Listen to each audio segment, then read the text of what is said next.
come to you this hour with the beginning of the end of the first ever criminal trial of a former president here in New York. Closing arguments are set to start in just a few hours in former President Donald Trump's hush money trial.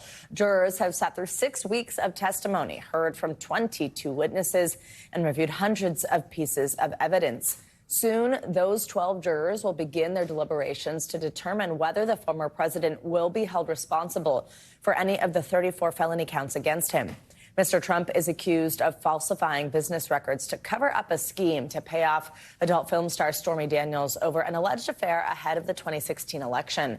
The former president denies all of these allegations. NBC News correspondent Vaughn Hillyard is outside the courthouse in Manhattan for us. Vaughn, good morning. So this is the last chance, really, for both sides, as it always goes. As someone who's been covering this trial, what do you expect to hear from the prosecution and defense today? How long do you think these closing arguments will last?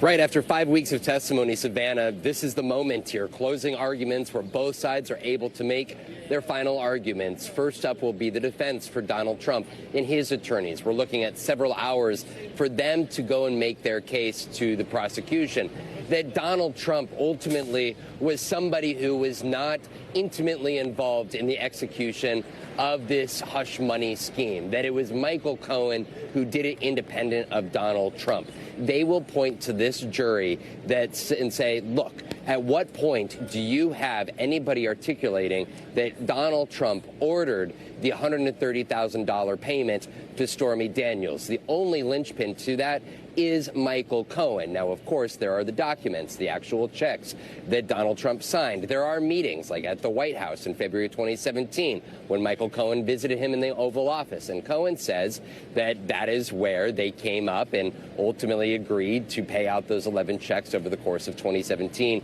to reimburse Michael Cohen. But again, it's Michael Cohen's word largely against Donald Trump's. And that's where you're going to have the defense articulate that there is nobody outside of Michael Cohen who should not be a trusted individual. He already pleaded guilty to federal authorities for lying under oath to not only Congress, but also FBI agents. They will also say that he has admitted that he perjured himself, that he, back in the civil fraud trial last year, that he told Alina Habba, one of the attorneys for Donald Trump, that in fact that he had actually lied to federal authorities. So again, this for the defense is going to be really trying to hold up the Michael Cohen story, whether he can be somebody trusted by the jury.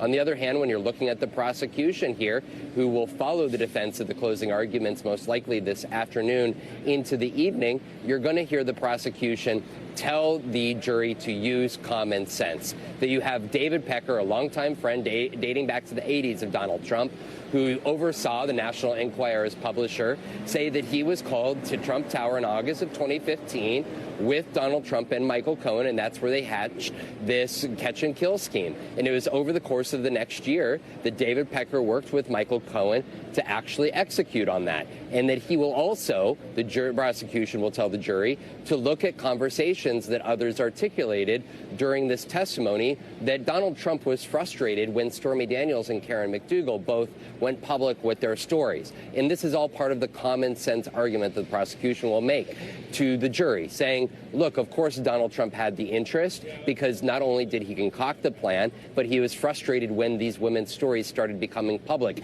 He himself articulating on his social media account that he had a non-disclosure agreement with these women, and that these women, they were violating it, and that they should be punished for violating and coming forward with their allegations. Thanks for watching. Stay updated about breaking news and top stories on the NBC News app, or follow us on social media.